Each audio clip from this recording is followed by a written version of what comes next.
That's cool. Okay. Okay. All right. Anyway, thank you very much for inviting me. So you guys are, where are you guys located?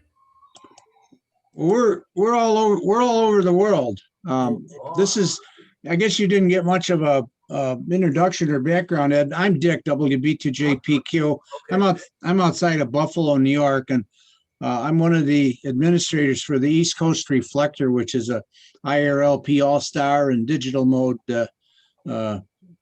system. It's known as the East Coast Reflector, and this is just a Zoom room that we run 24 hours a day.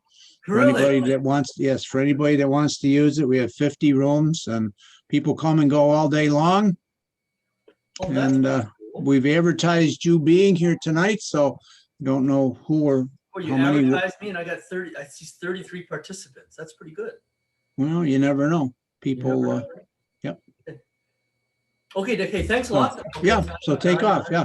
Enjoy. Thank you. I'll take off here, and it's 8 o'clock back east. But you're right. People are all over the world. It's always noontime somewhere, right? And it's 5 o'clock here. Okay. Hey, welcome then. Thank you very much. This is a pretty cool group then. So I'm going to talk about, and you can feel free to record this. Whatever I say, you can repeat. You guys can call me on the phone. It doesn't matter.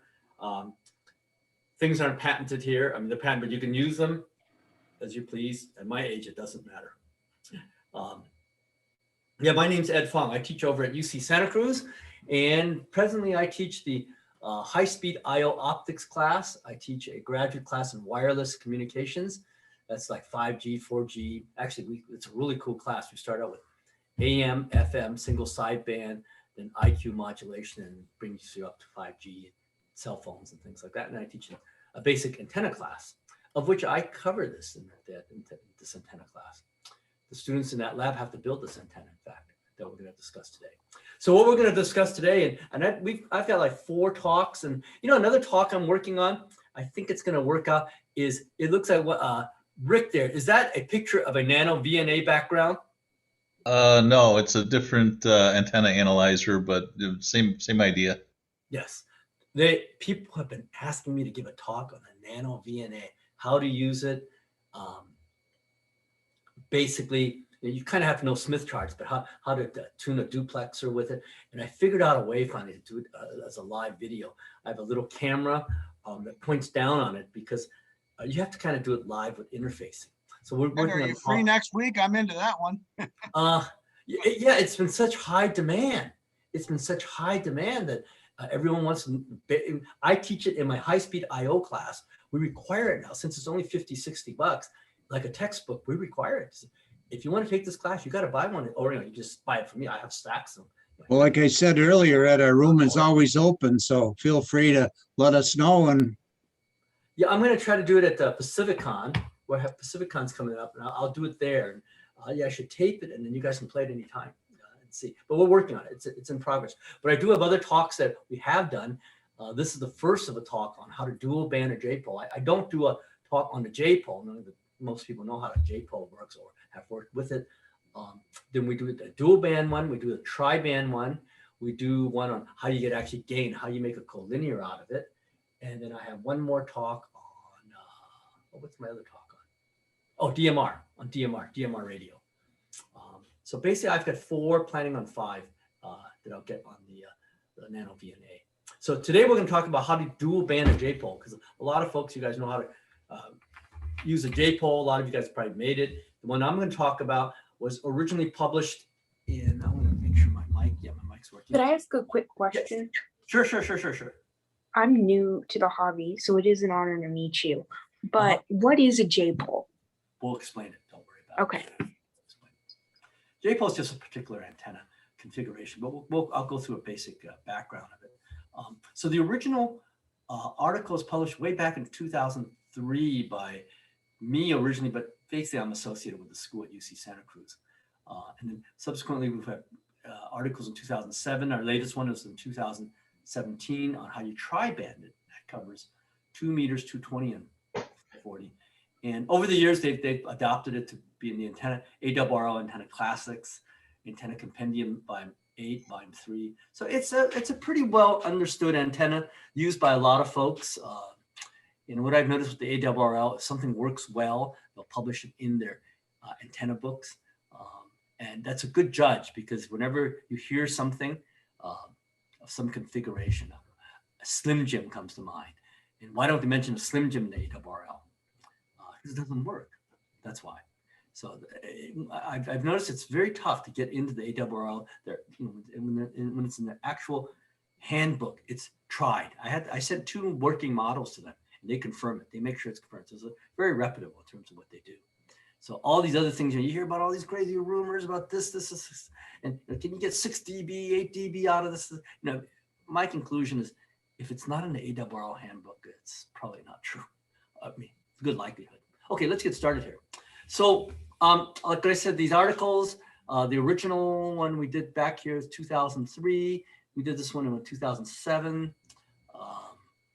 Then this is the most recent one in 2017. That's with my daughter there. She's a master's in mechanical engineering, but she also has a master's in electrical. This is like 5 years ago. So she was just entering college. And then we've had to patent some of these, and we're patenting it not because we want to protect it. I don't care if ham clubs build our antennas. We don't care if you build your antennas. What we're just protecting is companies from stealing the idea and making a profit out of it. That is not cool. We found that in the DBJ1 back in 2003, we did not patent it. We just didn't think of that you had to. But what was surprising was people were copying it. And again, I didn't mind people copying it. It was companies that were copying it and selling it. And so that didn't last too long, because then we had to we talked to the attorney about it at UC Santa Cruz, Mike Kaufman. He says, wow, you didn't patent this? And it was too late. It was too late to patent, because you're only given a year after you publish an article to patent an idea. So we couldn't patent the original one, but subsequently when we did the gain one, we patented the tri-band one, we patented. What we found were people copying it and selling it, and that kind of bothered me without asking my permission. They even one company says, buy the Ed Fong antenna. I go, wow, that's pretty bold. Buy the Ed Fong antenna from them. And then that was pretty bold. But it was the thing that bothered me the most is we started buying them. We couldn't find a single one that worked right. They didn't understand our article in terms of, they just copied our dimensions. And as you guys know, building an antenna is not about dimensions. It's about wavelength. It's not inches, because half wavelength or half wavelength at 2 meters, for instance, is 38 inches.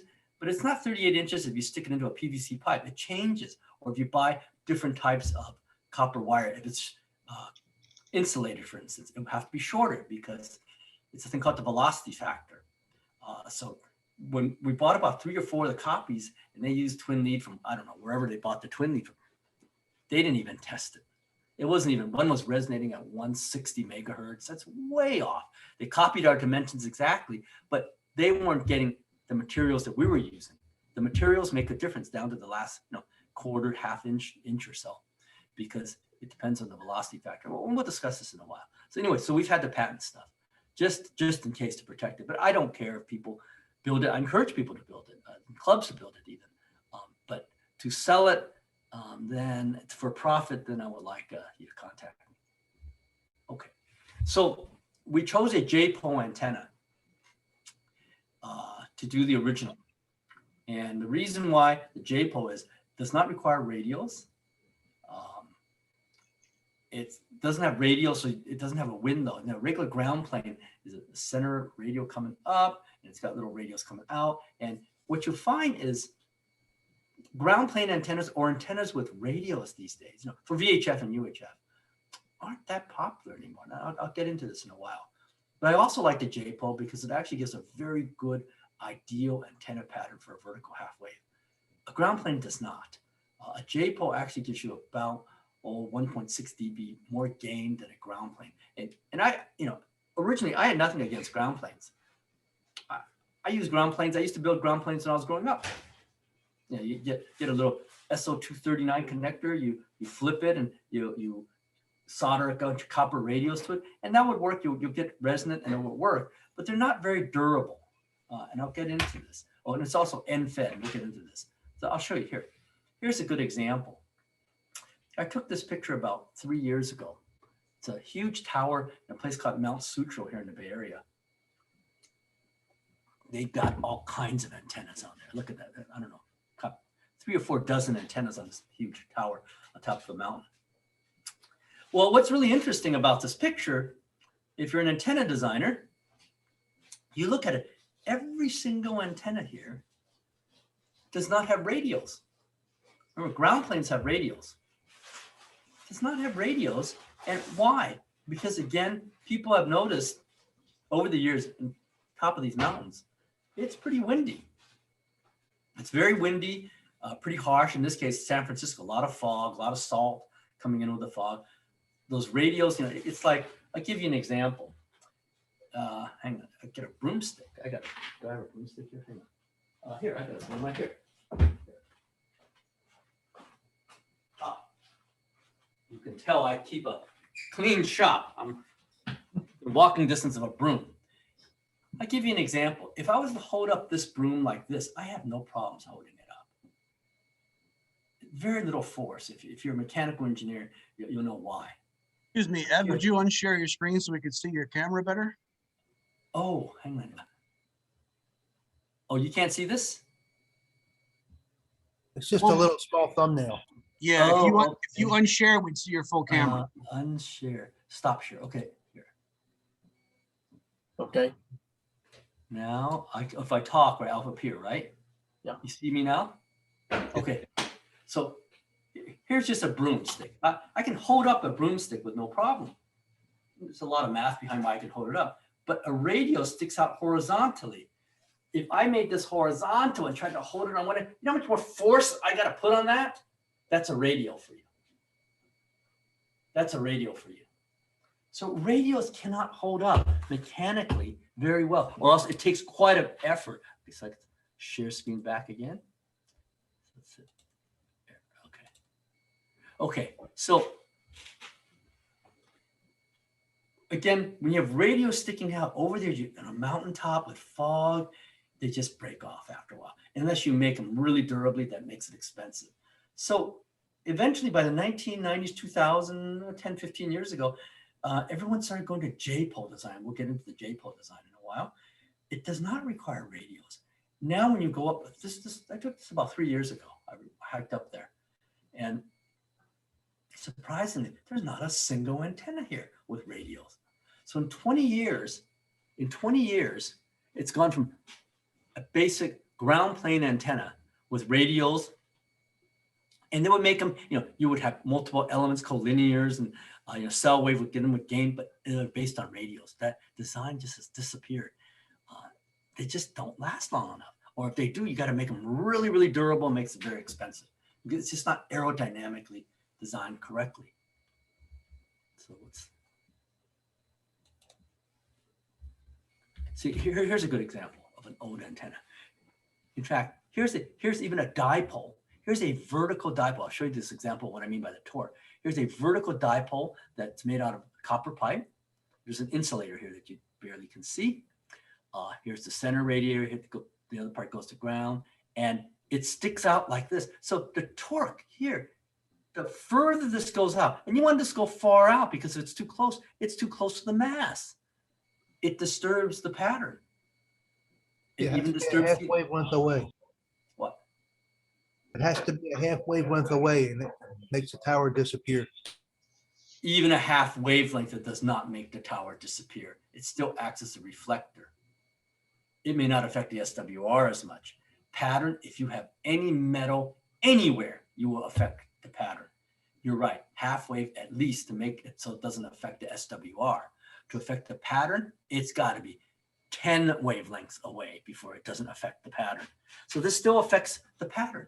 And if like what you were saying, the gentlemen, if that were half wave holding up vertical, you know how much torque will be right there?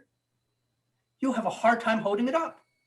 So that's why, although this is a good half wave radiator, there's got to be a better way of doing it from a mechanical engineering point of view. And that's the J-pole. And we'll show you the J-pole. Okay, so let's go into more reasons of why I did this.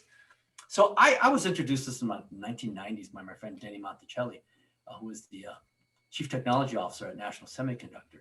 He showed this antenna to me. Hey, this is pretty clever. I kind of heard of it. It was coming in, 30 years ago, but it's amazing in 10, 15 years, everyone, even commercial people, all switched over.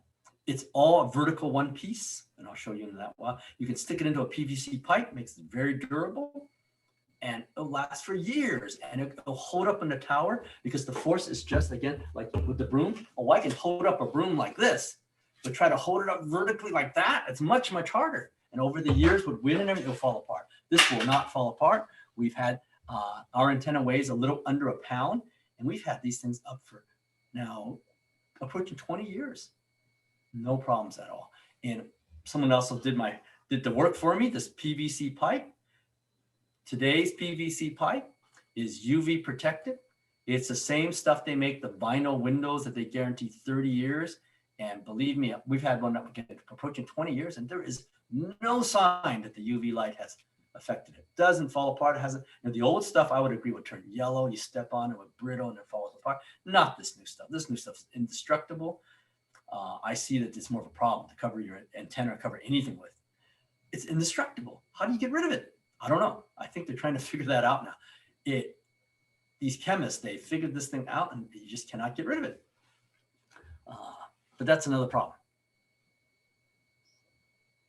What's wrong with Rick there? What are you doing? What is Rick doing? I see that. See, I'm viewing this. Anyway, so we've delivered actually over 30,000 of these. When I made the slide, it was 18,000.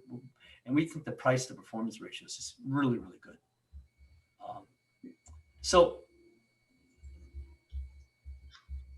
that's the basic J-pole. Let me just review it real quick.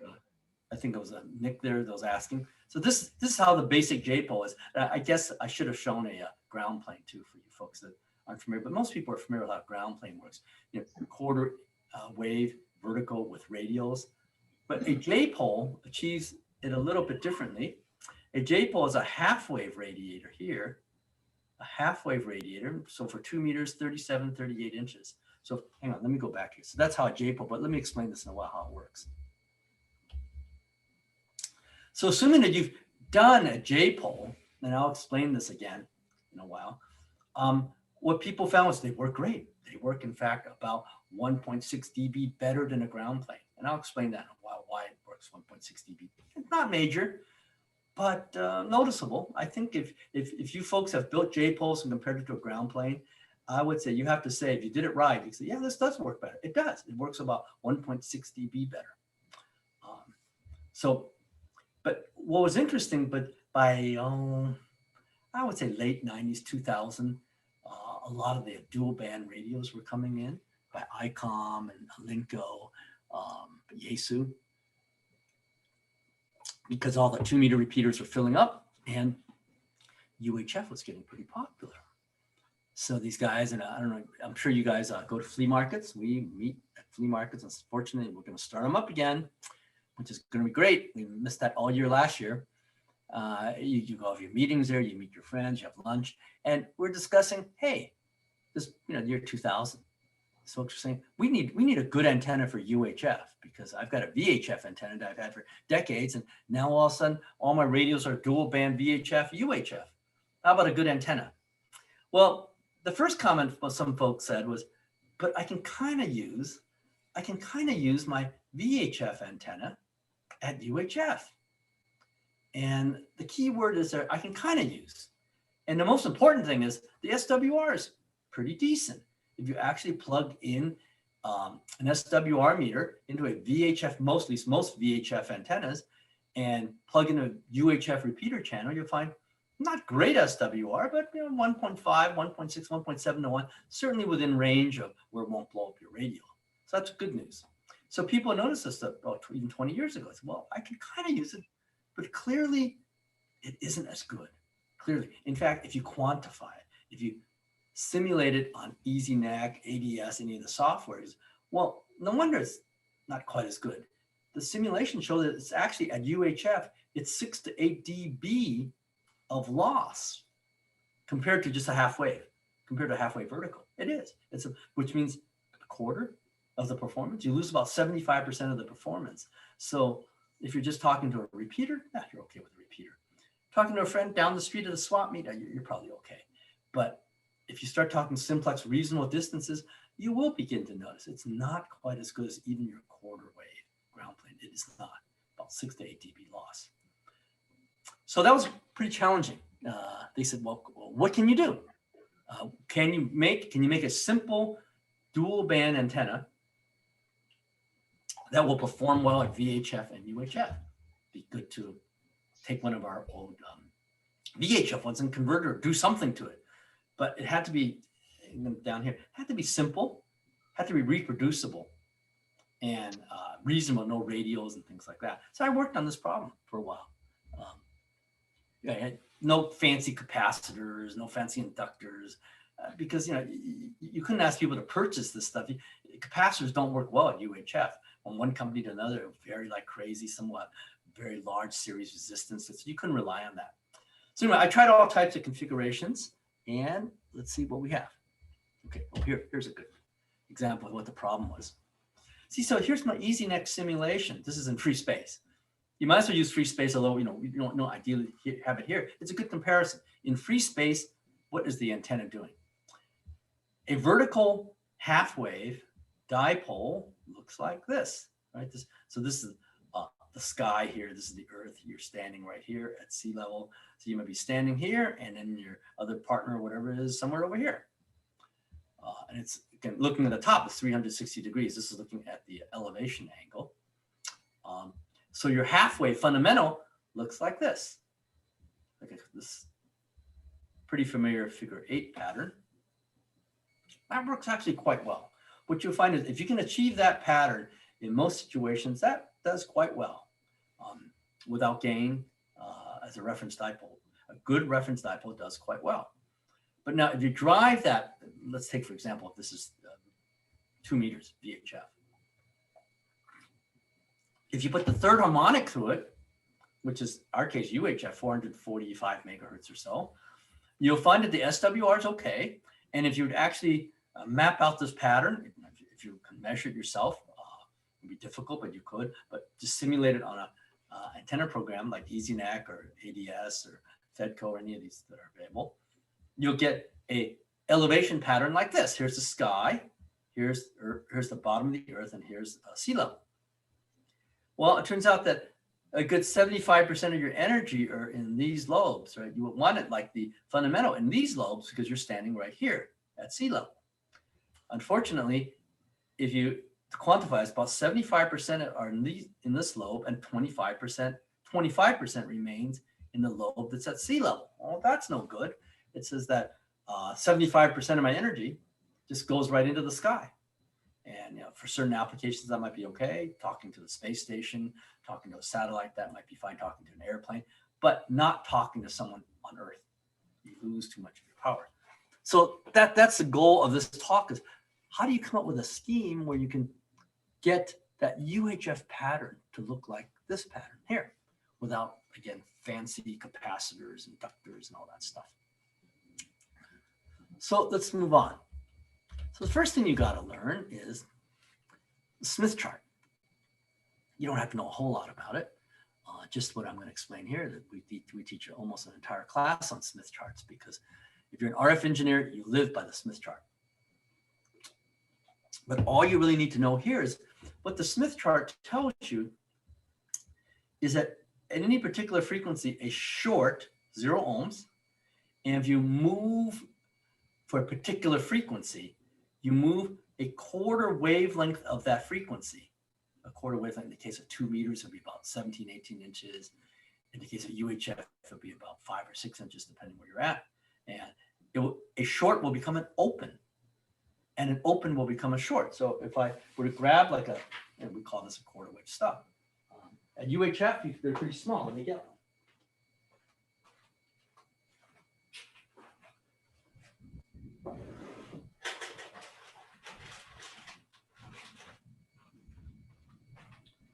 Tip, if you choose side-by-side speaker view, you'll have Dr. Fong in the right and his shared screen in the left. It's better than simple gallery. Side-by-side speaker view. Or like me with dual screens. I'm going to stop sharing here because I'm going to show you a stub.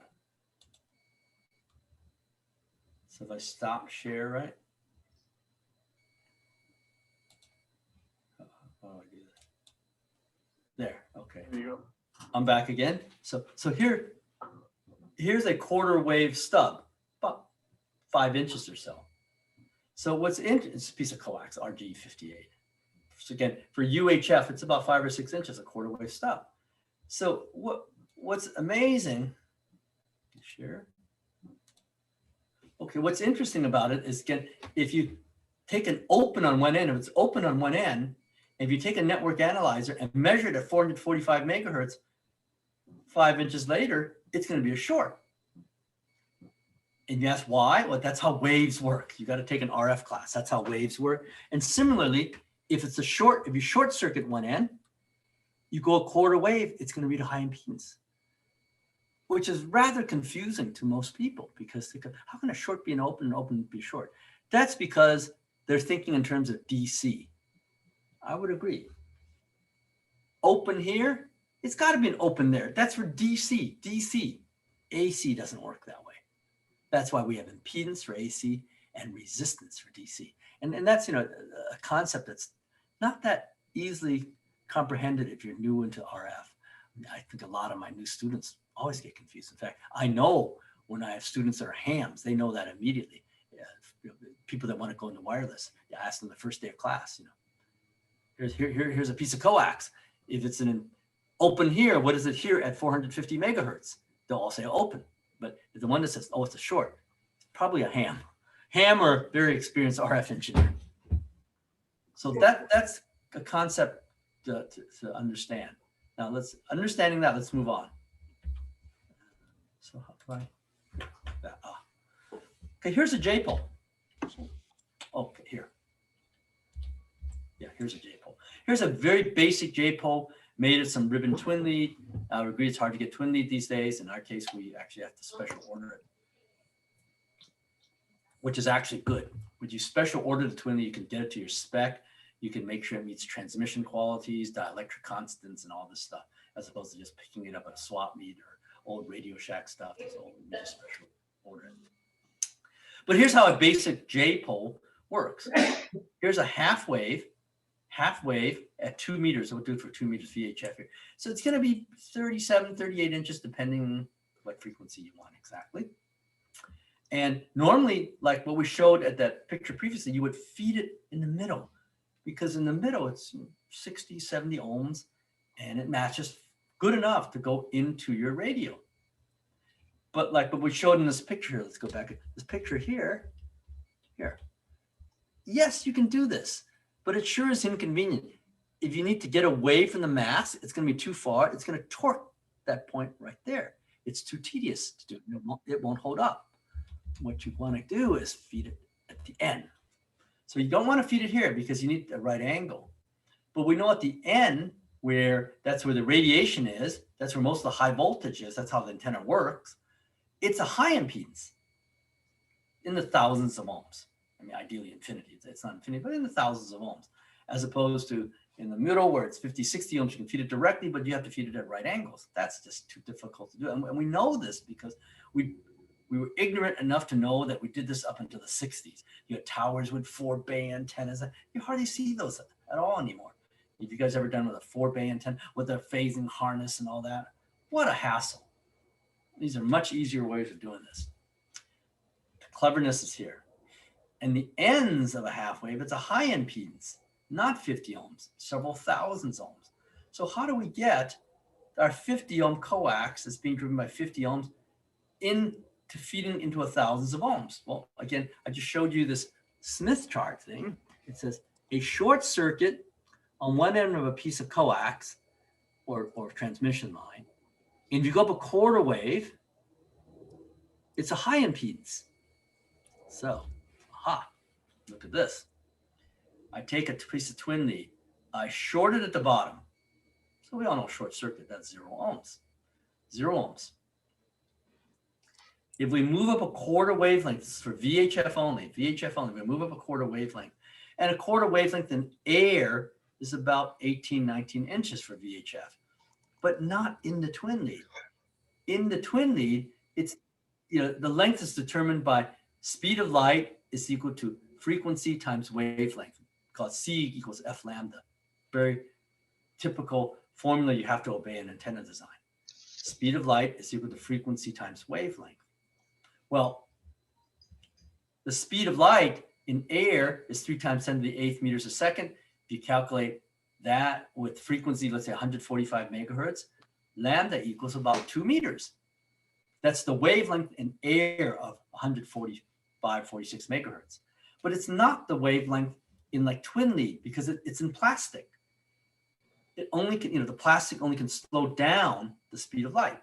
Nothing speeds up the speed of light that we know of. Velocity factor. It's the velocity factor, exactly. Nothing speeds up the speed of light, it slows it down. It's called the velocity factor. Velocity factor of air is 1. Everything else goes down. Heavier plastics will slow it down more. Light styrofoam, probably you might not notice, and et cetera. So when you put it in twin lead, it turns out it varies. You get about 0.7 or so when you measure it. So I have a slow quick down. question. Yeah, sure. So you were saying that you can only speed up, or you can only slow down the speed of light, right? Yeah, the way it travels. Yeah. So what about when you like have a magnifying glass? That's focusing it. That's not speeding it up. Okay. Slow it down. If it's more dense than air, it's going to run slower. Yeah, so anything Okay. more dense than air, it's got to run slower. And you can explain, don't they have ways of speeding up the speed of light? You can change the phase, but there's really no way of going faster. The fastest thing we know of travels at the speed of light. Everything else, haze, the atmosphere slows it down a little bit. Well, it turns out the twin lead will slow it down by, depending on the type, 20 to 30%, even. Okay. So that's why if you plug it back in the formula C equals F lambda, you cannot no longer use 3 times 10 to the 8th meters a second. When you talk about twin lead for C equals F lambda, you have to use something 20 to 30% slower. The frequency stays the same, so the lambda changes. So the lambda of 2 meters VHF in twin lead is not 18, 19 inches. It's more like 15 and a quarter plus 1 and a quarter, about 16 and a half inches. In this particular one, it's about 16 and a half. It will vary depending on the manufacturer, depending on the density of the plastic. It will vary. It's how much it slows it down. I'll give you an example. This example you can really relate to water. Water has a velocity factor of approximately 1/2. So if you were to calculate, if you were to operate antennas in water, it would be about half of what it is in air. Try it sometimes. Get good distilled water. Don't get salt water because that conducts. So if you can do experiments with good distilled water, you'll find that if you take an antenna that resonates at 145 megahertz, put your network analyzer on it, dip it into a fish tank or something, and you will find a resonant frequency about cuts in half. It's about cuts in half.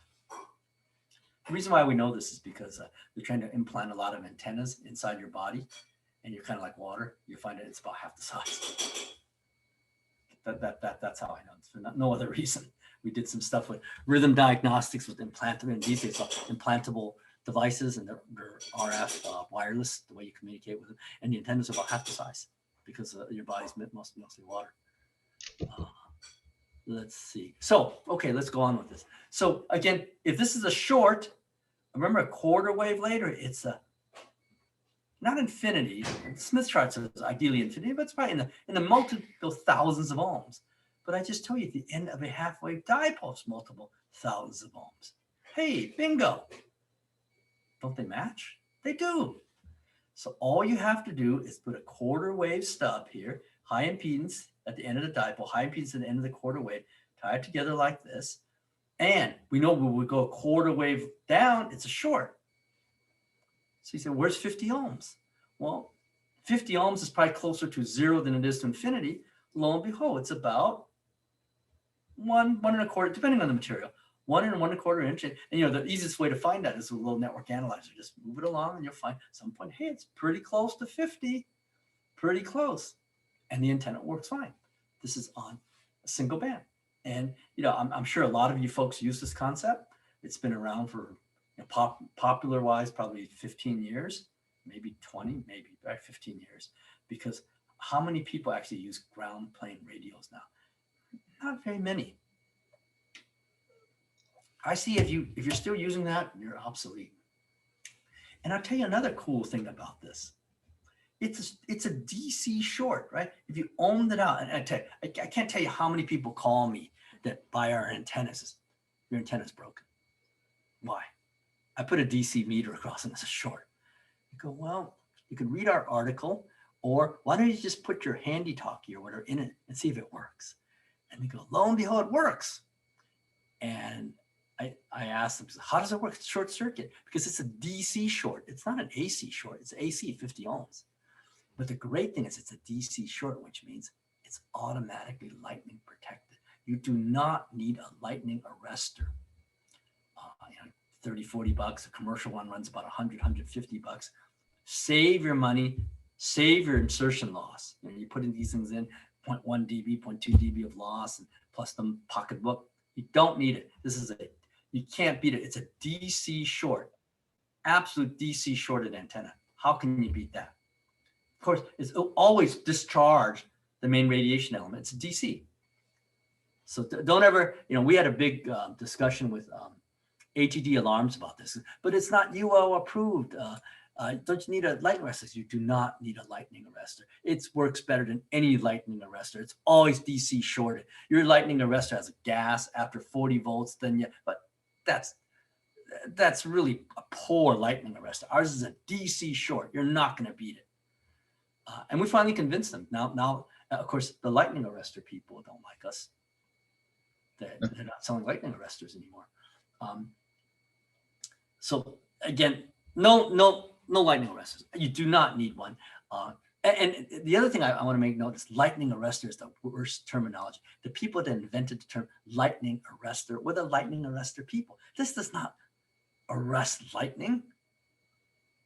A lightning arrestor does not arrest lightning.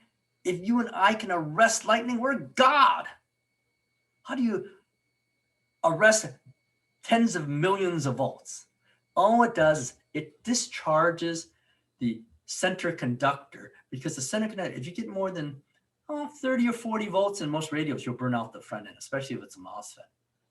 It's trying to stop it from getting a DC charge here, because if it does, it burns out the front end. That's all it does. If lightning struck this, it would tear it to pieces.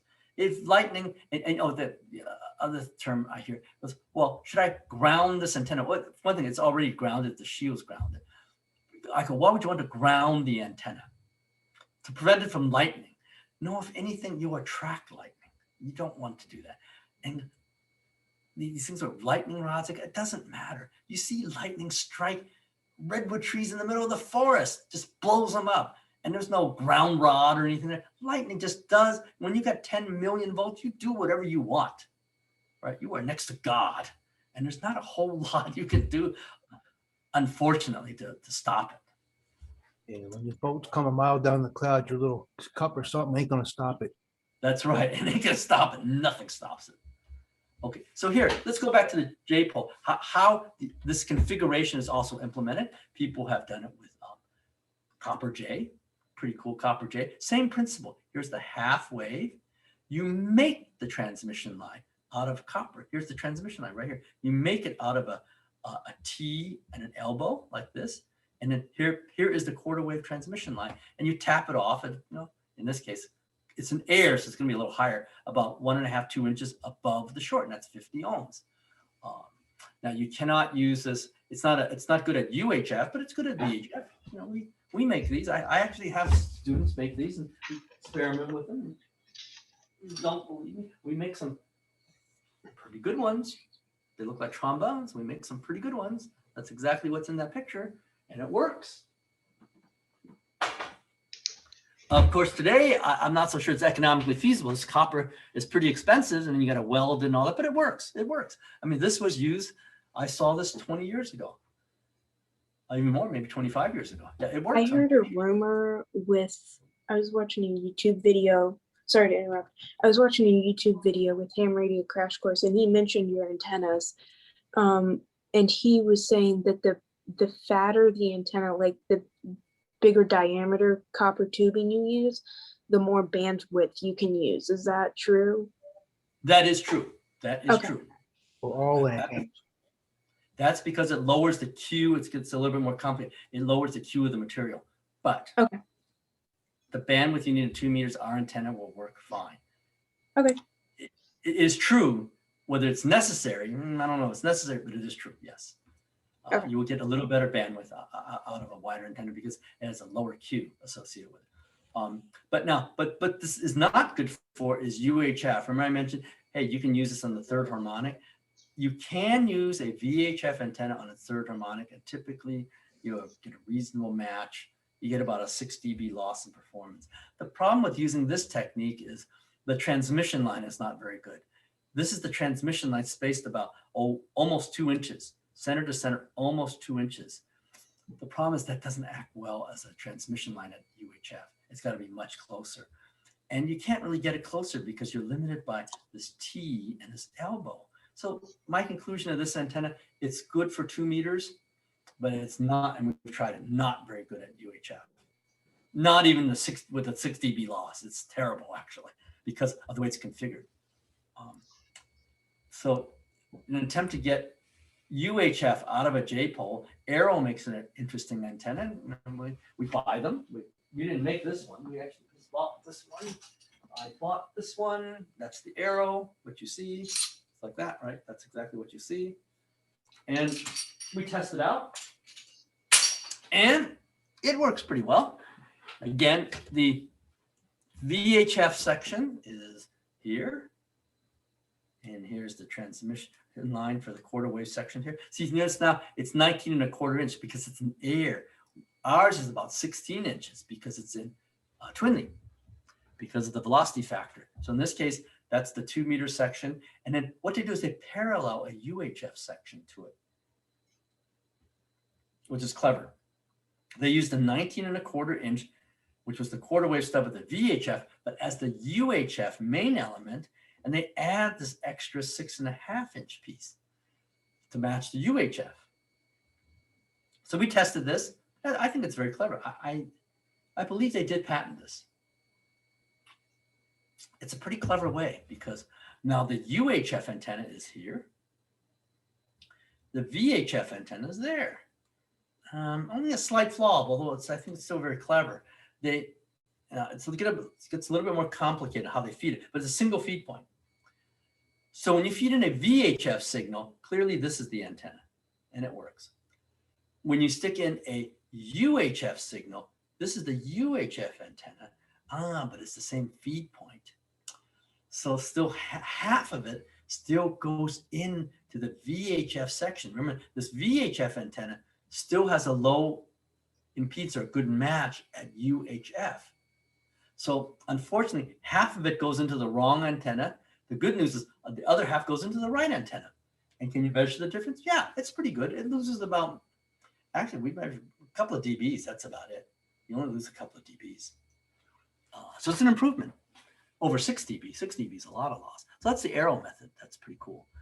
I want to mention the Slim Jim. You'll see the Slim Jim a lot, that terminology. All I can say about Slim Jim is you don't see it in the ARRL handbook. And the claims of it giving 6 dB is not true. Dr. Larry Seebeck looked into this. How do these rumors get started? I don't know. Internet, you can start any cool rumor that's popular, and believe it or not, rumors after a while just become true. And you ask people about a Slim Jim, a lot of people say, oh, that's a great antenna. It's got 6 dB of gain. It does not have 6 dB of gain. It's just like a standard J-pole. That's all it is. Time that ends together does not make any difference, or not no measurable, no simulated difference. Question, got a question? I said maybe it was DBI.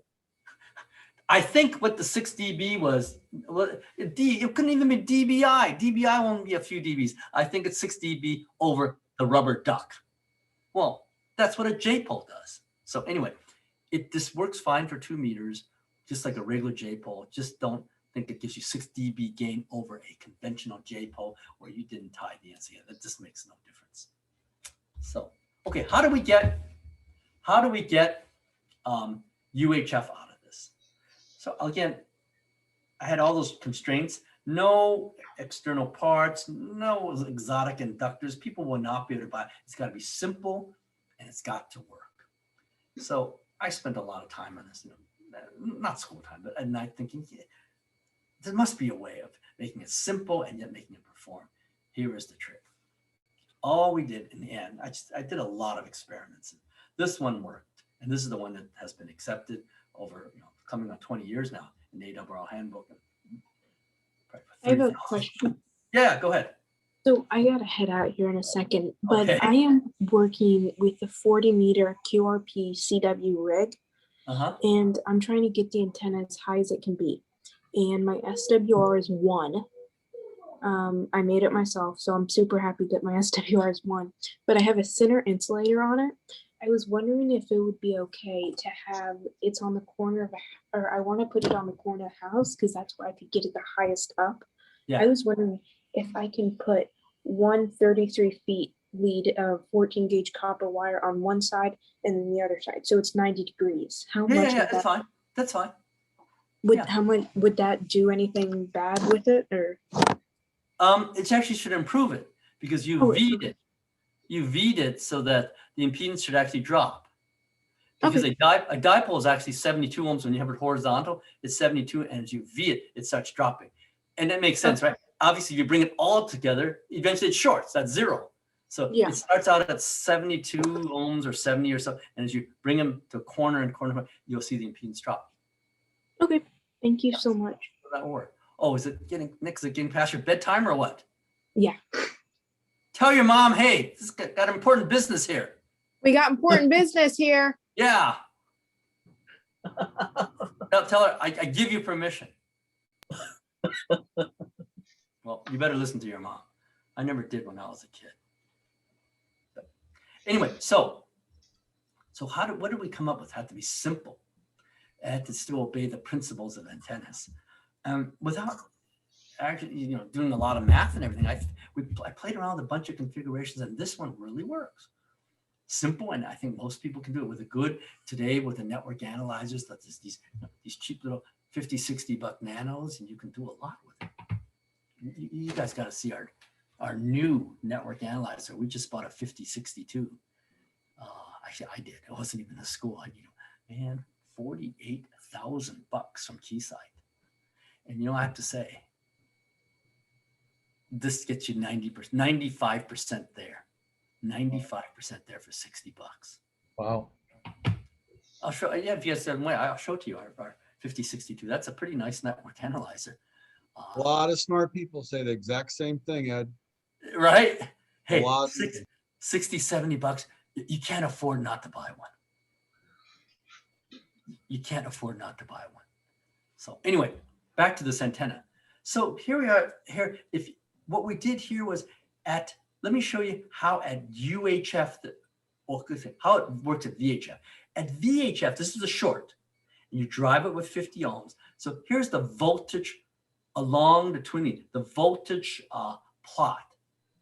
Because as the voltage goes up, the current goes down. As the voltage is low, the current's high. 50 ohms is right about there. So here's a quarter wave stub when this thing's operating. If you were to get a E-field meter and measure it along this line, it'll look like this. Obviously, it'll be 0 here. It's short. But as you go along this line, it'll go higher and higher and higher until you get up to here. It'll be the highest peak of the voltage because it's the high impedance point. And it'll feed in to the antenna, and that's how you will load it. So at VHF, it'll look like this. 0 here, and it slowly goes up, and it reaches a peak for 2 meters. At UHF, all it's doing is it's going a full circle or a half wavelength around the Smith chart. And if you guys are familiar with Smith charts, every time you go 360 degrees around the Smith chart, that's a half wavelength, you return to the same point. So here's the voltage plot approximately at UHF. So you go up this short here. It's a short, so you go up to quarter wave, and that's going to be 5 inches or so, 5 or 6 inches. You'll see a peak if you can measure the voltage along this transmission line of the UHF signal, and it'll dip back down. And here you go. Here you add the extra half wave. Imagine just going around the Smith chart, quarter wave that's 180 degrees around, and then another 360 degrees around to get here. It's out of phase here, but at a voltage peak. That means it's at a resonant point. That's the high voltage, low current. That's the open circuit. That's why it matches. So this stub here matches both at VHF and UHF, because at UHF, it's just the third harmonic. You've just gone an extra spin around the Smith chart. You're a brilliant person. So the matching is not the problem. Now what happens? At UHF, you've matched it here. What you would like to see is a half wave. Half wave at UHF, 11 to 12 inches, depending on what frequency you're at. You see in the middle of the band, you'll find it's about 11 and a quarter, but depending on where you want, 11 to 12 inches. You want it to break off there. If you broke it off here, you've got a half wave dipole, vertical half wave dipole at UHF. How do you break it off? Again, we go back to this thing, a shorted stub. If you short a piece of coax at a quarter wave later at UHF in coax, which is about 4 1/4, 4.5 inches. It's not 5 or 6 inches. That's in air. This is in the coax. It's about 4 1/4 inches. It's an open circuit at UHF only. Obviously, it's a DC short, but at UHF, where you want this to be the radiator, it sees an open circuit. So it cuts all this stuff off. It doesn't see it.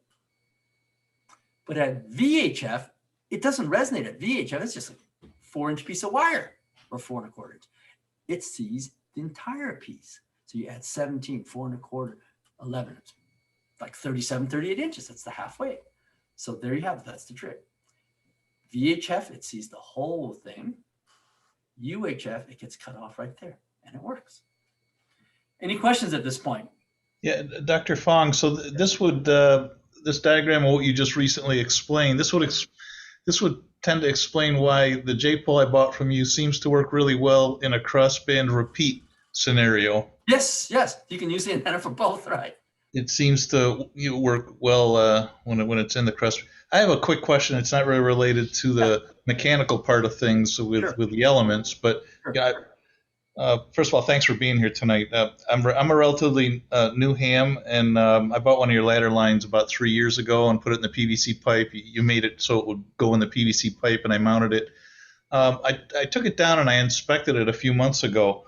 Do you have any advice on how to thwart the condensation that takes place inside that PVC pipe? I had a lot of moisture in there, which I wiped out and put it back together, but I'm thinking, is there any alternative to taking an antenna down every so often and taking and cleaning the moisture out of it? That shouldn't happen if you really tighten the ends. You gotta really tighten the ends then. That shouldn't happen. I thought they were tight, but apparently I didn't tighten them. I didn't want to glue it all together because then I'd never be able to take it apart again without cutting it open, you know? We say do not glue. You know why? You know how many, I've probably had 2 or 3 antennas returned. Or they kept it. I think your antenna broke after 4 or 5 years. I think it's your antenna. I go, well, why don't you go up and take it out? Because, well, I kind of violated what you said. You said do not glue. Well, I glued it. You know, in every case, it's only been about 3 cases. We sawed it open. It wasn't the antenna. Would a weep hole at the bottom be a good idea? A weep hole? At the bottom, yeah. Wait, I'm not clear on that. Well, he's talking about drilling a hole in the bottom so that it's like a drain. I don't know. If you drain it, that means you're going to let moisture in. Right. What I'm afraid of is the corrosion. There's too much humidity here in Florida, so the moisture is going to get inside there. I was just trying to see if there was some magic pill. Can I pack some of that silica gel in there, or you can do that, right? That absorbs. Or spray the inside of it with WD-40. I don't know. I was just thinking maybe you knew of some trick right off the bat. WD-40 away from it, but a little weep hole in the bottom can't hurt because you're going to get water in it. Yeah, if you can get water in it anyway, I guess. Yeah, we don't do. All right. Well, that was my only question, but yeah, thanks for being here tonight. I do not know. I was once told by a Ford engineer, you never try to keep water out. You always give it a place to go. Really? Yeah. Well, that's a good point. So W2PW is 27 words per minute. Yeah, we're talking about CW earlier. Hey, I tell you, I'm really proud of the fact. I was kind of against it, but maybe I'm arrogant or something. When I did my extra, I did to 20 words a minute at the FCC office. Let me tell you, that was one of my hardest achievements in my life to try to. Yeah, we were talking about that the other day. There's an examiner in New York City who used to chomp on a cigar, and man, he was well. Back to the talk. Sorry. Hey, I remember the guy's face that gave me that exam. That's how horrifying it was. Yeah. Asian, he was an Asian guy, nice looking guy with a tie, back then, white shirt. I remember at old wooden tables at the FCC office. I'll tell you, it's 555 Battery Street. I know the address of that examining room, which means it was horrifying. If I remember that in that much detail, it was horrifying. And it was a young black woman that gave me the exam, that handed me the paper. Did you take it in Buffalo? But did you take it in Buffalo by any chance? It's carbon copy of Buffalo, New York. No, San Francisco. It was got the U.S. Customs Office. And you know what? My friend Ron, who I grew up with, Ron Kwan, you guys might know him. In fact, you could give a talk to you guys.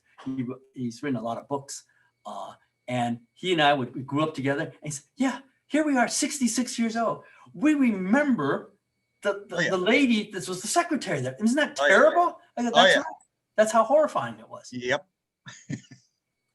It's PTSD, right? I mean, you can't. Yeah. But I mean, this is my personal thing. I think they should have 2 classes of extra class and call them extra with CW to show, because that's the hard part of the extra. You just look at how many extras did I have in my club before they eliminated the CW. Well, I'm a no code extra, KNOW. Oh, the WIMP extra. Okay. No code. Hey, I'm guilty of it too. But look at how many extras we have in our club now. Almost everyone that's a serious ham after a few years gets their extra. I may not know code, but I certainly know my stuff about electronics. But anyway, Let's get back to talk. All I can say is 20 words a minute was hard for me to achieve. It didn't happen overnight. Okay, so. Hey, Dr. Fong, it's Ari over here. I'm a Next National guy in Long Island, New York. A couple of quick questions. Have you done some, I would say, practical side-by-side testing, let's say with a diplexer and let's say 2 J poles, one for the 70 centimeters and the other one for 2 meters, and see what a tremendous difference it makes in terms of losses having the diplexer, the connectors, or anything in that respect? Sure, of course. We've had this out for 20 years, and we've done everything you can imagine. You know why? Because my graduate students are looking for experiments to do. We've painted it. We've tried different paints. We've compared it to every major manufacturer of antennas, from Comet, Diamond, Larson. We have tables of the models, and because they love measuring, going out and measuring it on top of a hill and all this. Because otherwise, we do too much, in my opinion, we do too much analysis in school. Analysis to paralysis. That's right. And these kids just love it. We get to measure, we get to use the cool spectrum analyzers. They love this stuff. So every conceivable thing I can think of in the last 20 years, we've done to this antenna. And what kind of power handling can you do with this? This has a 75 watts. And okay. We have a 250 watt version of it if you want a 250. I want to do 1500. That we don't have. We have no one asked about that yet. So this idea really works well. It compares equally. It compares equally with 2 independent antennas, J-poles, in every way. You could not find any difference. And I'll tell you what was the part that surprised me was, why does this antenna compare in every aspect to almost to an X200 and to an X50? That's what a Diamond, yeah. Right. The only reason why I can say is we're very careful, because if you open up a Diamond, they got a capacitor in there. For matching. My number 1 rule is you cannot put capacitors and inductors in an antenna at above 100 megahertz. This is lossy. I mean, you guys have probably built traps at HF. Even an HF trap is tricky to build, right? If you want to do it right, it's very tricky. How do you expect to build some kind of trap or LC circuit at 450 megahertz and not expect it to be lossy? We use no traps here. We find this is a very efficient way of feeding. And the other question comes up, do you need ferrites here? Only if it doesn't resonate. This is what we've noticed. If you can get this thing to resonate SWR of, under 1.4, 1.5 to 1, the ferrites do nothing. How do we even do that? We measured the heat in the ferrites. We had a temperature sensor, very scientific, a lab temperature sensor. If the antenna doesn't match, sure, you get returns and a ferrite will convert it to heat so that it won't go back into your radio. My philosophy, your SWR of your antenna should be low enough. You should be able to design an antenna well enough that putting a ferrite in there does not increase the temperature. Because if it does, that means why do you have RF to begin with an antenna? You want to radiate. You're converting your returned RF into heat. So again, if you use our antenna in the MERS band, GMRS band, where it doesn't match, it wouldn't hurt putting a ferrite in there because you don't want the RF getting back into your radio and maybe really straining your RF transistors. But for general antenna design, you should not use ferrites. You use ferrites because something's not matching, right? Is that clear to you guys? Mm. If it's matched, you don't need ferrites. We've done this. The temperature will not increase. Boy, if you have a mismatch and then you measure the SWR after the ferrite, oh, my SWR is fine. Go touch your ferrites. Put 50 watts through it and go touch those ferrites. Sometimes it's too hot to touch. Why would you want to convert your valuable RF construed for your amplifier and heat up ferrites? Which is what I'm saying is that you got to get the antenna to work right. The ferrites only protect your radio from not blowing up. It doesn't help. So the SWR looks good. It does not help your performance. You got to fix your antenna is what you have to do. You don't see ferrites. Did you budget enough time tonight to talk about the tri-band? No. That's another talk. Okay. So that's how this works. And we do a roll-up version of it. Actually, a student of mine came up with this. He said, hey, we should make a roll-up because I go backpacking. He came up with a very clever way of getting it all in one piece without it breaking apart. What you'll notice this. So here's the base station one, and it fits inside the PVC pipe, which has a velocity factor of, it's probably 0.9 or so because it is shorted. And the way you notice it is you look at this and you look at the roll-up, which is designed to operate in air. You notice? It's 18 inches, it's 16 inches. It's about 2 inches longer. The one that you just roll up and you unravel here. In fact, you'll see a picture of it. Here, we just roll it up so you can put it in a backpack. It has to be longer, about 2 inches longer to resonate in air because you don't put it into a pipe. Excuse me, Dr. Fong, I'm sorry. One of our listeners has no microphone. And he was wondering if this is not a balanced feed. I think his question was. Yes. Is this a balanced feed? Correct. It is balanced. And you say, how do you go from balanced to unbalanced? If it's exactly at 50 ohms, it doesn't matter. I'll give you an example. If I put a 50 ohm, if I took this off and put a 50 ohm resistor across it, balance, it's a balanced 50 ohm resistor. It still reads low SWR. You're absolutely correct. If it's balanced to unbalanced, if it's unbalanced, you better put a ferrite in there. You will get return currents. So again, we believe that our antenna, if you guys have it, measure the SWR on our antennas. We've designed it correctly so that it is close enough to 50 ohms, balanced or unbalanced, it doesn't matter. It will work fine. What kind of PVC do you recommend? White or black? I know we recommend the Lowell's 23990. Again, you have graduate students working on this. We've exhausted. We've bought every PVC pipe manufacturer that we know of, which is only about 4 or 5. The Lowell's 23990. It's cheap. It works well. And how do you know it works well? A good testing, if you guys are hams, like to experiment, very, very simple. If you're going to cover an antenna with some type of material, how do we know how good it is? How do we know if it doesn't absorb some of the RF where, it's not enough to get hot, but you're losing maybe 10%. Simplest test. Cut a piece of it. You probably heard of this. Put it in a microwave oven for 5 minutes. That's a good Heats one. up, no good. That's If it a stays good one. cool, it's probably pretty good. We had a follow-up question. He says, is this feed purely resistive? No reactance? Well, it's no, I can't say that because we typically tune it if it meets 1.3 to 1 or below, we ship it. So I can't tell you whether it's reactive or it could be either, but yeah, we get it close enough. We null it out as much as we can. If it's 1.3 to 1, we ship it. It's sort of like any antenna, right? Is it reactive? Well, if it's not 1 to 1, it's reactive somehow, but you can tolerate it, right? You can tolerate a 1.3, 1.4 to 1. So do you test every antenna before you ship? And Absolutely.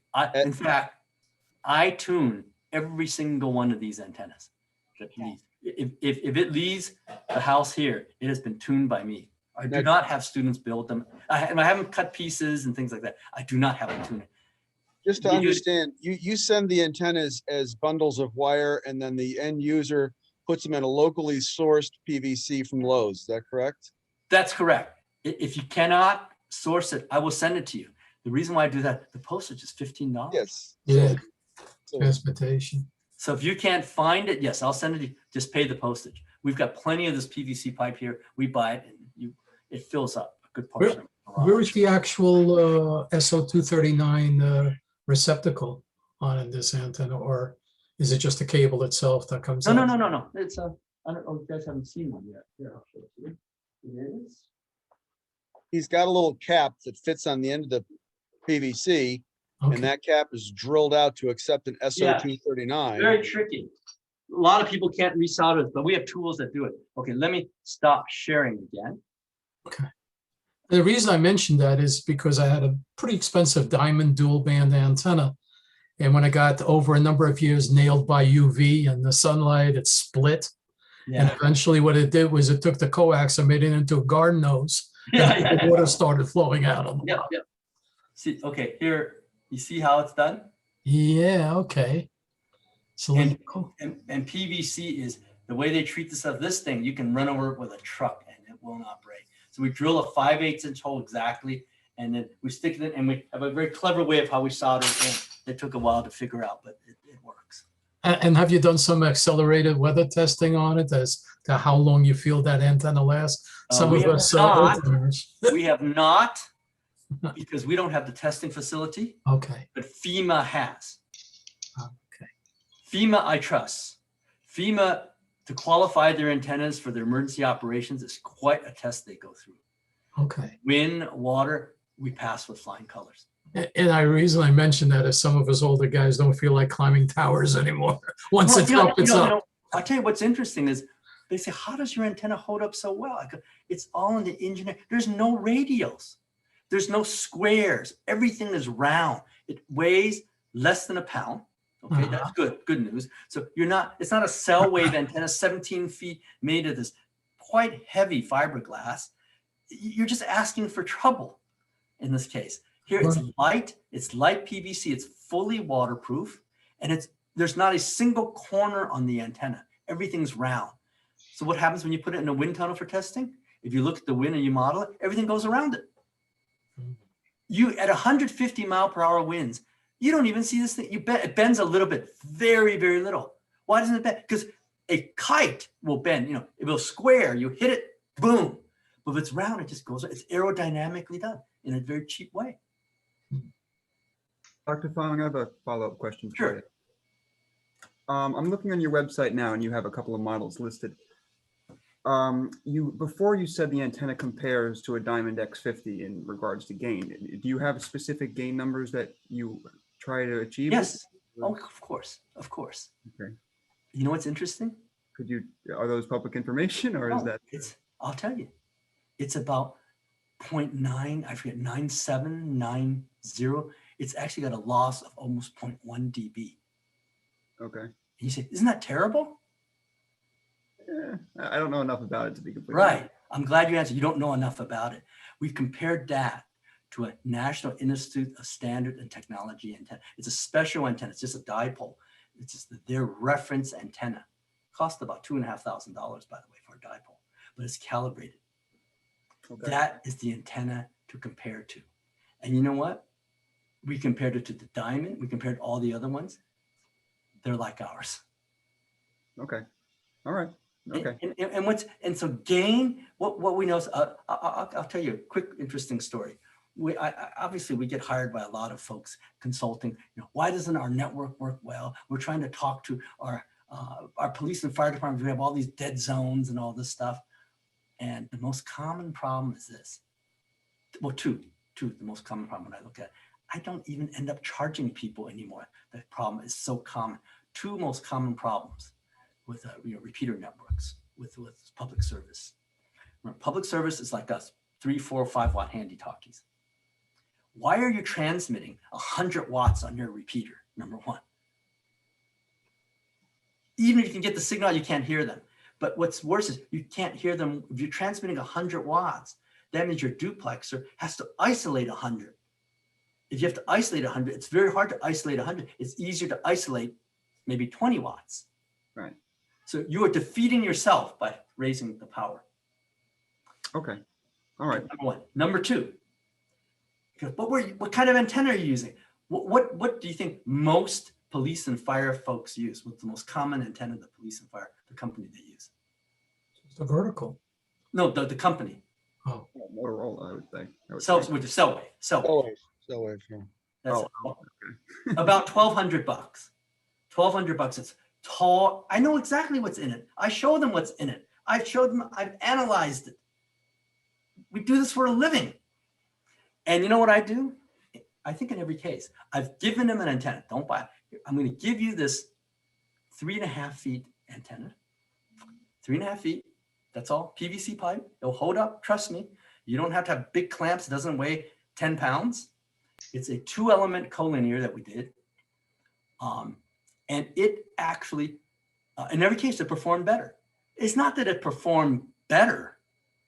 It's just that we know how to make it work right. It only has about 5 dB of gain. It blankets the area because in police departments, they usually only want to cover 5 to 7 mile radius on top of a hill.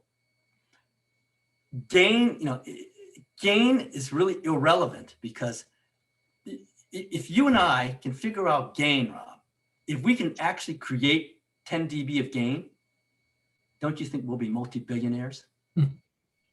that would be very marketable, yes. That means you've created energy, right? Every 3 dB is double the power. Yes. 6 dB with 4 times the power. Okay. Give me 1 watt, I give you 6 dB gain. Who wouldn't want that? You don't get that. All it does is it redirects the fixed energy you have. If you start out with 1 watt, you're going to have 1 watt. You cannot create energy. What it does do is it flattens the wave. Gain, like, let's give you an example of a quarter wave antenna. It radiates kind of like a hemisphere. Okay. If you want gain, you got to flatten the hemisphere because I don't want the energy going up in the sky. So you flatten so you make it more like a flying saucer pattern. Right. Well, right. You can do that to a certain extent, but you can't do that to a far extent because why? It's going to look like a pancake. Pretty soon, you can be on top of a hill with a 6 or 10 dB gain antenna, and you can talk to a mountaintop 150 miles away, but you can't talk to the guys right below you. Okay. You shadow them. Most common error I ever came across in the two-way business is they would put a huge gain antenna on the roof of a building and wonder why it doesn't cover the basement. Yeah, right. That's right. Mountaintops. And then a gain antenna on the mobile, the top of it, and you got the two going. Yeah. Yeah, and you can't talk down the street. Stupid.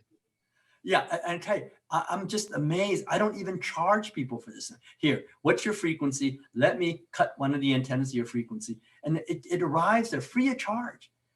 And it's only 3.5 feet. I go, just try it. Just go try it. They call me back. It worked. I go, let me explain why it works. And then the other trick is back off the power. You got to back off. You're only talking to a 3 or 4 watt handy talkie. No point in transmitting 100 watts to him. He hears you and you can't hear him. And then you got to isolate all that power from your duplexer. It's not a good deal. So well, anyway. I do have a question for you while I got you on the line. I have a repeater that got pretty good height above average terrain. And it's a UHF repeater. And on the topic you're talking about, I have 2 power levels. I've got 25 or 100 watts. And at 25, when you're about, say, 15 miles out, the signal swishes back and forth. And I think it's maybe the trees or something between me and the repeater. And when you pound it up to 100 watts, it fills that swish in quite a bit. Can you comment on assuming that the antenna on the tower is not waving around the wind, and I believe it's not, what could be some of that at 444 megahertz that would give that swishy sound? Because the wavelength is only 12 inches. Mhm. Every 12 inches, it gets a no high. And then at 2 meters, it's about every 2 meters. So I'm saying, no, if the portable's sitting on the table, not moving. And the Not moving? signal, Yeah, it not could be moving. trees, yeah. Yeah, Up and away, trees, yeah. Yeah, Yeah, trees so- waving back and forth, yeah. so Trees there- absorb UHF tremendously. to your point, yes, it does not make a sense to talk out 100 watts when you're talking back on a 4-watt portable. But on the other hand, it can really fill in some of those swishies too. So, Yeah, but then how do you talk back to it? well, it's got good ears. It seems to work. Okay, then you have good duplexers, very good Yeah. duplexers. Very good duplex. What you do is when you have more power, you're just bouncing more waves around. You're hearing more. So anyway, let's go back to the share screen here.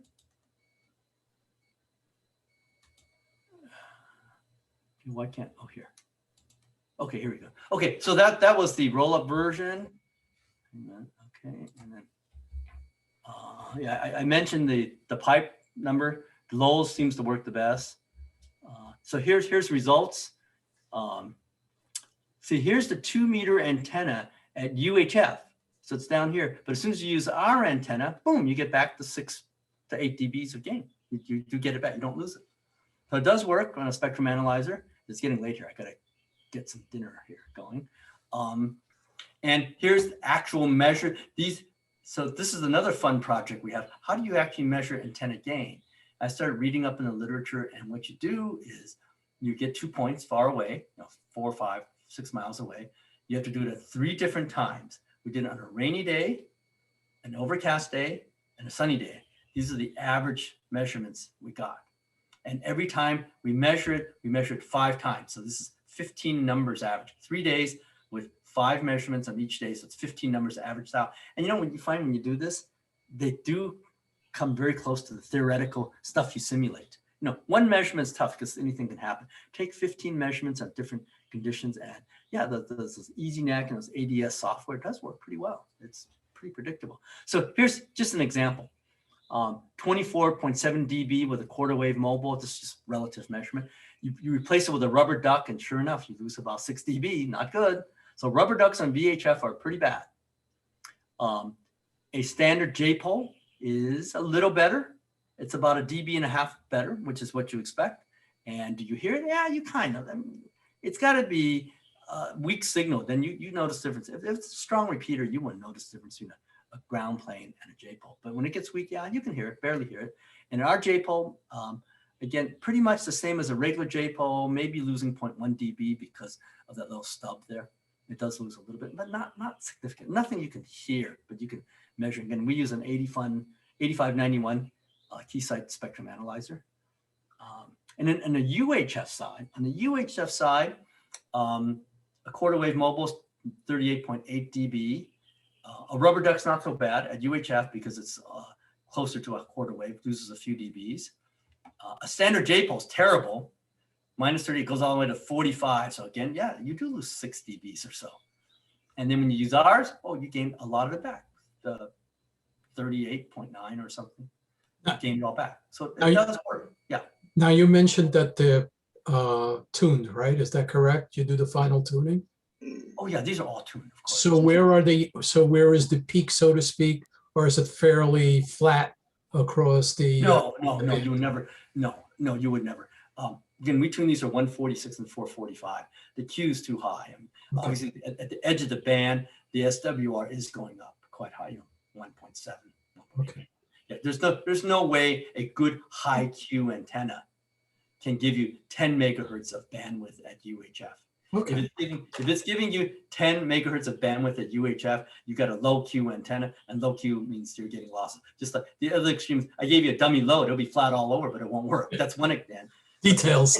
But any good antenna has to have high Q. That is why when you do like HF loops, you ever notice you do HF loops, they copper pipe and all that stuff because you don't want the losses. But the bandwidth is really narrow because you need whatever you got. You need to have super low loss, which means super high Q. That's the only way you're going to get a good antenna working. Yeah, my first year electronics, the way to decrease the Q is increase the resistance. That's right. And the SWR looks good, but the performance goes down. That's just engineering. Okay, so this is actually our old network analyzer. I still have this 8753, but you got to see our new one, the 5062. That's a beauty. We've had this for 20 years. We just bought a new one. It's just my other room. In fact, no, it's not here. Sometimes I just have it on the bench back there. And we still use this. It's still good. It's just that it's older. Oh, so real quick, because it's getting late here. The stub. Some people ask, how about that stub? How it should be at infinity at 445. See, it's not. It's very hard to get infinity at 445 megahertz. It's around here. And that's a short. It's pretty good. 445. It's pretty good, but it's not perfect. But it's better than nothing. It works. I mean, it's good enough to work. So that's the stub. And then, I wanted to see how stable the stub was. I put my hand around it and everything. And yeah, because it's not resonant in other places, it varies, but not at 445, but it's resonant still right about there. So it's not infinity, but it's a lot closer to infinity than it is to 50 ohms. So it's good enough. And then people also look at the marker as at 146. How does it behave at 146? It's not quite an open, but again, a piece of wire looks like that. So it's close enough. It's probably not perfect, but it's good enough. And so see here it is mounted.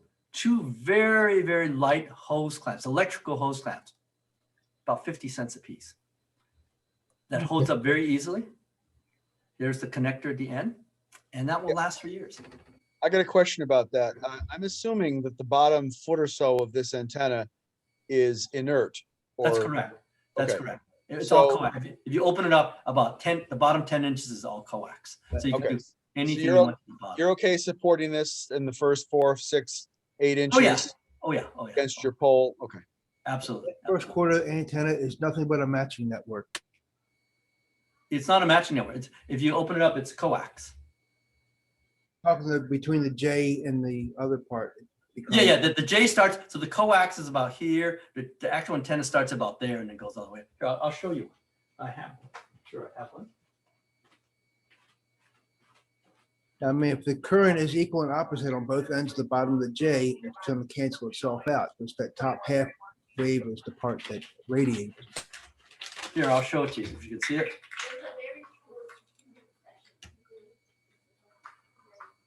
That's the coax with the connector. So the antenna doesn't start until about here. So you got about 10 inches. Okay. 10 inches on the bottom. And then here's the roll up. In the roll up, we have the antenna. We also include a 6 feet piece of extension, which is a male BNC and the female. So you just connect it up. Especially if you're camping, if you need an extra 6 feet or so. And then a lot of folks buy extra ones of these because they're $5 each. They're 6 feet, and we have them custom made because that's a female and a male, so you can just cascade them. And then the kit includes, this wasn't my idea, by the way, it's one of my students. We include all the adapters, BNC, SMA female for the Baofangs. Okay, so now we get to it. Roughly what we're talking about in money here. Oh, okay, sure. We'll talk about it. So other talks are how do you get gain? This is collinear out of a J-pole. How do you get tri-band? Here are some radios for tri-band, which I think are pretty good. We give these out a lot in our club meetings. These Chinese radios, I'm not involved in them directly, but we buy a lot of these raffle prizes. I gotta admit, they work pretty well. These Baofangs, for $25, you can't beat them. We also got involved in the GP5, if you guys are familiar with that. It's a software-defined radio, handheld. Back in 2012, we had a contract to build some of these, and County Com carries them. If you're familiar with it, they're normally about $100 with freight and everything, about 100, a little over 100. If you want to order it with a group here, they're $65 because we designed it and they give it to us for $65. So if you want one, that's fine. It's great. It's a great HF receiver. As all the detectors are single sideband CW and AM, also has an FM radio. So it's a really cool radio. You can go to their website and they have a demonstration of it. We spent a lot of time on it. Let's see. Okay, here's the prices. And then you guys, it's probably getting late over there. The antennas you buy through the club. So if you guys are all spread out, it'll be tough. Usually I talk to clubs that are all in a group and they can distribute it. But maybe you can go to our website because usually the reason why I can offer it at these prices for $32 is because I can send a whole box load. So the DBJ1 dual band is $32. It comes in ham band or commercial. The roll up, same thing, $32, all the accessories, comes in ham band or commercial. The tri-band antenna, which I didn't talk about tonight, but I could in the future, is $65. That includes the PVC pipe. And then extra extensions for the roll up is $5. We have a BNC to PL259 connector for the DBJ2250, and then the radio 65. So what I can do is see, so you guys are all over the place. Yeah, there's all of it. So everybody's going to be a one-off order. So we understand it's going to be a little bit more with shipping and all that stuff. So yeah, okay. You guys email me and tell me you were attended this talk, and you'll have to still pay for the shipping, because usually what I do is I can do a bulk shipping. I put it on a box, and then it's your problem. However you guys distribute it, it's your problem. So email me, tell me that you guys attended this talk, and I can give you a deal. I'll try. Yeah, you just have to pay the postage. Well, what's a good email address for you? I'll put it in the chat. Oh, just look up Ed's Antennas. Just go to my website is the best thing. Ed's Antennas on Google, and go to the website and see all the details, and see we have all these talks on, you know, a copy of it, and also more descriptions of what we offer. So instead of even search Ed's Antennas, and then you'll get there. I'll give you a testimonial. I've got the TBJ tri-band, and it works very, very well. I'm in a high wind area, so I can't speak enough of it. Yeah, it's interesting, isn't it? That it's 6 feet, or a little about 5.5 feet, because it's all round. And if you put it into a wind tunnel and see the currents, it just goes around it. That the trick is aerodynamically designing it right, so it withstands good winds. Anyway, Dr. Fong, how much extra for the N connector on the DBJ1? You know, typically we charge $5, but if it's with this talk, I'll throw it in for nothing. Just tell me. I'm going to order one. I'm going to order. I already have the DBJ1 with the PL259, but I wanted to get a second antenna with an N connector. Yeah, just make a note that you promised me you weren't going to charge me. I won't. Thank you.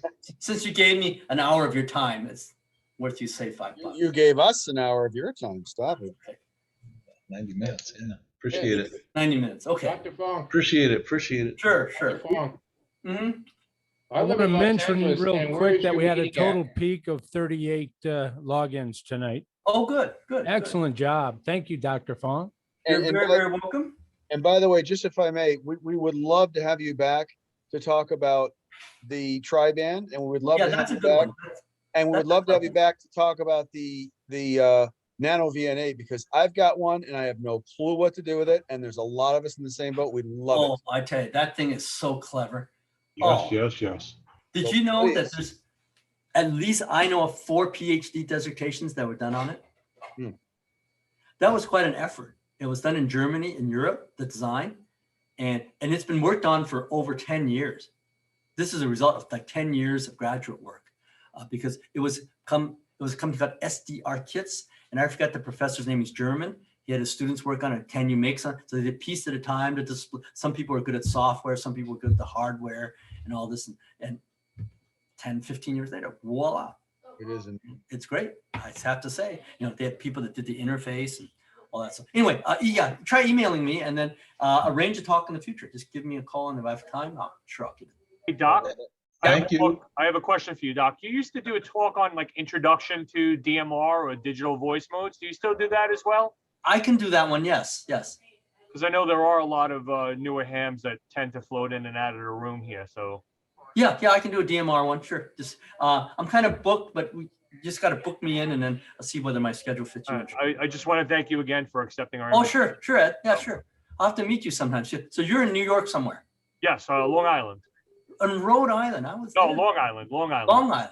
Long Island, yeah. Well, we were there a few years ago with my family. Oh well. Alrighty, hey, I gotta go. Dinner time. Thanks again. Thank you, sir. Thanks See a you lot. Dayton 2023.